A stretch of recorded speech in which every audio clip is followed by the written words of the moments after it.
वैसे तो सबों के पास एमसीपी कार्ड होती ही हैं, लेकिन वे समझ नहीं पाते कि कौन सा इंजेक्शन बच्चों को पड़ा और कौन सा नहीं पड़ा।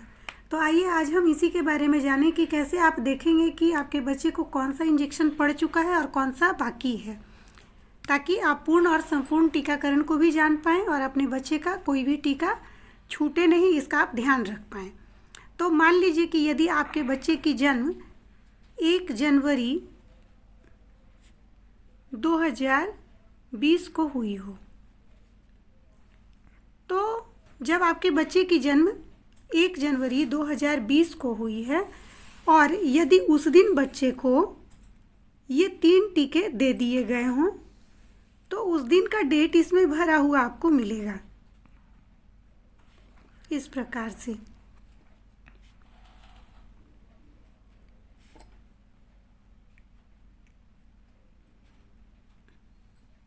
ये बर्थ डोज है जो कि जन्म के 24 घंटे के अंदर दी जाती है। तो आपने देखा कि जन्म के 24 घंटे के अंदर आपके बच्चे को 3 टीका दे दी जाती है, जो कि संस्थागत प्रसव के समय अस्पताल में ही लग जाती है। बीसीजी जो कि टीबी से बचाएगा आपके बच्चे को, हेपेटाइटिस बी जो कि जॉन्डिस से बचाएगा और ओपीवी जो कि पोलियो से बचाएगा।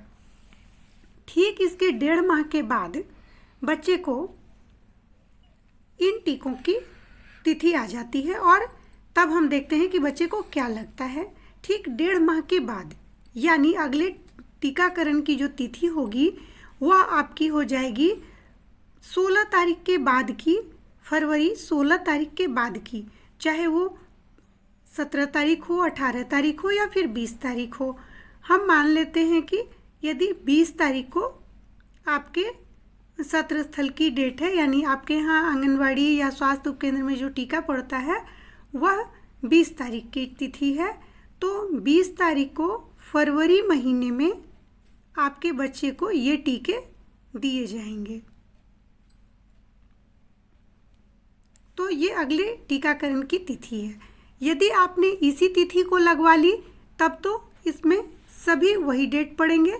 यदि इसके बाद आपने दिलवाई है या इससे 1-2 दिन पहले दिलवाई है, यानी यदि आपके सत्र की तारीख 18 तारीख हो जाती है या फिर 22 तारीख हो जाती है, तो उसके अनुसार इसमें डेट रहेगा। मान लीजिए कि आपके टीका लगने की जो तिथि थी, ये टीकाकरण सत्र की तिथि है।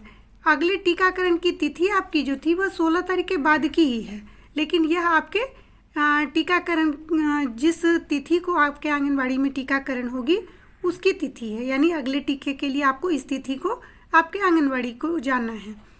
तो यहाँ पे हम यदि उसी डेट में पड़ी है तो हम वही डेट इसमें लिखते हैं और आपके टीकाकरण कार्ड पर यह तिथि अंकित रहती है। अब इसमें मान लीजिए कि किसी दिन यदि रोटा की इंजेक्शन नहीं है, यानी ओपीवी 1, पेंटा 1, रोटा 1, पीसीबी 1 और आईपीवी 1 की इंजेक्शन लगनी है।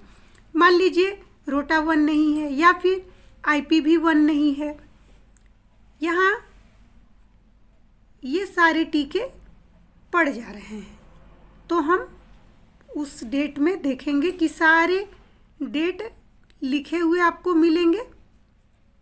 यदि पड़ जाती है तो, यदि नहीं पड़ती है, कोई एक भी टीका छूटा हुआ रहेगा, तो ये जो डेट वाला जो कॉलम है ये खाली आपको मिलेगा। तो इससे आप पता करेंगे कि आपके बच्चे को कोई टीका छूट गया है। फिर अगले टीका की जो तिथि है आपकी, तो इसके ठीक 1 माह के बाद होती है, यानी 20/3/2020 को आप दिलवा सकते हैं, ठीक 1 महीने। लेकिन यदि आप इस डेट में नहीं दिलवाते, इसके बाद दिलवाते हैं, तो इसके बाद की तिथि यहाँ अंकित होगी।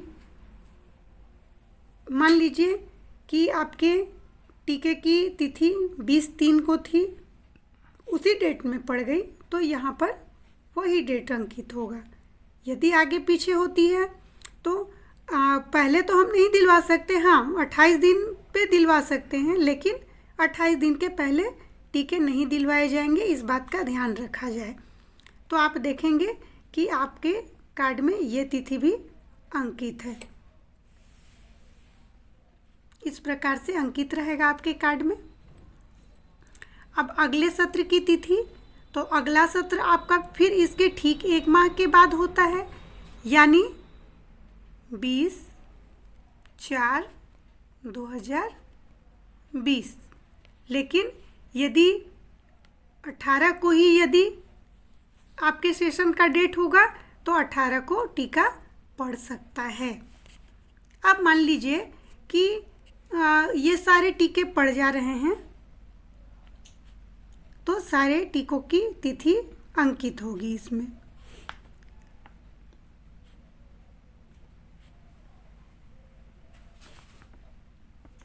ये इस प्रकार से। अब मान लीजिए कि कोई एक टीका, ये आईपीवी आपके बच्चे को नहीं पड़ी है, तो आप ये पूरे 9 माह के बाद अब ये टीका पड़ने वाला है, तो आपके इस टीका की जो तिथि होगी, आप देख लें कि 1 जनवरी के आपके बच्चे का जन्म है, तो यह 9वें महीने में 1 तारीख के बाद की तिथि इसमें अंकित होगी, यानी 9वें महीने 2 तारीख के 10वें महीने में। 9वें महीने में तो कंप्लीट हो ही जाएगी। तो जैसे आप ऐसे हाथ पे भी जोड़ सकते हैं कि जनवरी, तो जनवरी से आप जोड़ेंगे फरवरी, मार्च, अप्रैल, मई, जून, जुलाई, अगस्त, सितंबर, अक्टूबर। अक्टूबर 1 तारीख को आपके बच्चे का 9 माह पूरा होता है, तो आप 2 अक्टूबर के दिन अगर बच्चे को दिलवाना चाहें तो आप दिलवा सकती हैं। यदि 2 अक्टूबर के दिन किसी कारणवश नहीं पड़ पाता है, तो आप उसके बाद किसी भी तिथि को आप दिलवा सकते हैं, चाहे वह तिथि 4 तारीख की हो, 5 तारीख की हो, लेकिन 2 अक्टूबर से पहले नहीं दिलवा सकते हैं।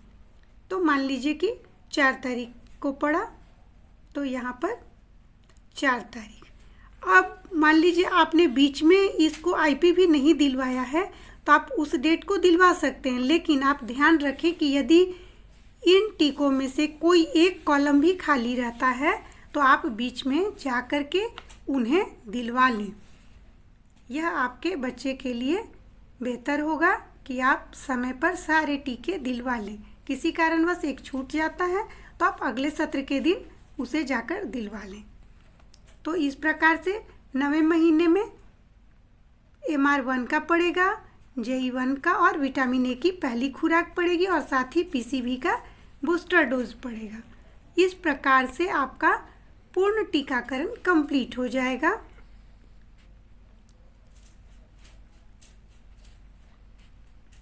तो यहाँ तक हमने देखा कि जन्म के समय 3 टीका पड़ा, BCG, हेपेटाइटिस और OPV का। उसके बाद 1.5 माह में OPV1, पेंटा 1, रोटा 1, PCV1 और IPV1 का टीका पड़ा। फिर 2.5 मंथ में OPV2, पेंटा 2, रोटा 2 का टीका पड़ा, जिसमें कि 1 इंजेक्शन फॉर्म था और 2 ओरल था। फिर नेक्स्ट 1 महीने के बाद यानी 3.5 महीने में OPV3, पेंटा 3, रोटा 3, PCV2 और IPV2 का ये सारे टीके पड़ेंगे। फिर 9वें महीने के बाद MR1, JE1, विटामिन ए की पहली खुराक और PCV बूस्टर डोज। यहाँ तक पूर्ण टीकाकरण कहलाता है। यहाँ हम देख रहे हैं कि कुछ टीके इंजेक्शन के फॉर्म में हैं और कुछ टीके जो हैं वो ओरल फॉर्म में। ओरल यानी कि हम मुंह से उसको पिलाते हैं। तो OPV को मुंह के द्वारा दिया जाता है और रोटा वायरस को मुंह के द्वारा दिया जाता है। OPV ड्रॉप के फॉर्म में होती है और रोटा वायरस की जो है वह सिरिंज में भर कर उसे मुंह में पिलाया जाता है। तो इस प्रकार OPV और PCV ओरल है और बाकी इंजेक्टेबल है। 9 माह के बाद जो टीका पड़ता है वह 16 से 24 माह के बीच में पड़ता है। तो 16 से 24 माह के बीच में जो हम देते हैं उसमें DPT बूस्टर पहला डोज शामिल है और विटामिन ए की दूसरी खुराक, MR2 और JE2 की दूसरी खुराक, OPV का बूस्टर डोज। ये सारे टीके हम 16 से 24 माह के बीच देंगे। और 16 से 24 माह के बीच जब हम देंगे तो हमें ये एक बात का ध्यान रखना है कि हम इन सभी टीकों को एक साथ हम दे सकते हैं। जैसे हम इससे पहले सारे टीके को एक साथ लगाते थे, इसमें भी हम लोग लगा सकते हैं, कोई घबराने की बात नहीं है। तो इसकी भी तिथि अंकित करनी है, तो आप इसको भी चेक कर लेंगे कि आपके बच्चे का ये टीका पड़ा है तो इसमें भी सारी तिथि भरी हुई है या नहीं है।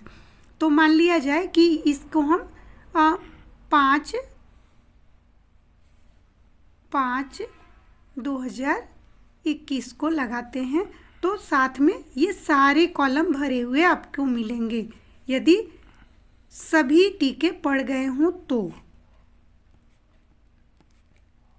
इस प्रकार से सारे कॉलम आपको भरे हुए मिलेंगे और इस तरह संपूर्ण टीकाकरण हो जाता है। यहाँ तक 9 माह तक पूर्ण टीकाकरण और 1.5 साल में संपूर्ण टीकाकरण, यानी 16 से 24 माह के अंदर आपके बच्चे को पूरी टीकाकरण हो गई है।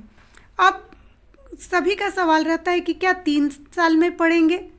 नहीं, पहले 3 साल में भी पढ़ते थे, लेकिन अब 5 से 6 वर्ष के बीच में पढ़ते हैं और वह DPT की बूस्टर डोज होती है जब 5 साल पूरे हो जाते हैं तब। यानी 1 जनवरी 2020 की यदि इसकी जन्म है तो 2 जनवरी 2025 को इसकी 5 साल होगी और अगले 2025 को 5 साल जब होगी तो 5 साल की इंजेक्शन इसको पड़ेगी। जब होगी तब पड़ेगी, तब यह भरा जाएगा। उसके बाद 5 साल के बाद 10वें वर्ष में, यानी जन्म से लेकर 10 वर्ष का जब बच्चा हो जाएगा तब फिर यह आपकी खुराक ये दी जाएगी। यानी 20 का जन्म है तो 2030 में, और उसी प्रकार फिर 30 में जो है वो TD का इंजेक्शन दिया जाता है और 16वें साल में TD का दूसरा इंजेक्शन दिया जाता है।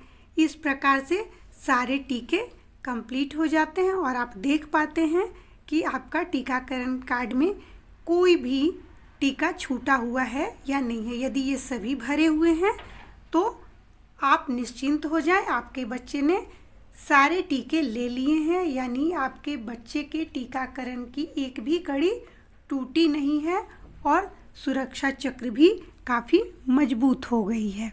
इस बीच में विटामिन ए की खुराक दी जाती है बच्चों को, जो कि 6-6 माह के अंतराल पे दी जाती है।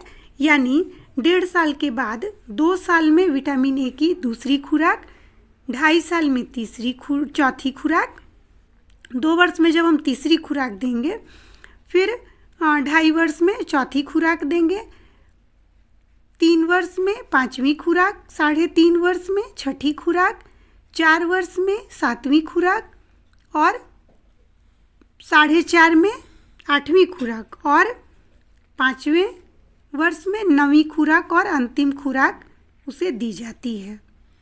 तो इस प्रकार से टीकाकरण कंप्लीट हो जाता है और हम देख पाते हैं कि हमारे बच्चे को सभी टीके लग गए हैं। तो इस प्रकार आप अपने बच्चे के टीकाकरण कार्ड को ट्रैक करके आप देख सकते हैं कि आपके बच्चे ने पूरा टीका लिया या नहीं लिया, और आप खुद भी समझ सकते हैं और अपने बच्चे को समय से टीकाकरण करवा सकते हैं।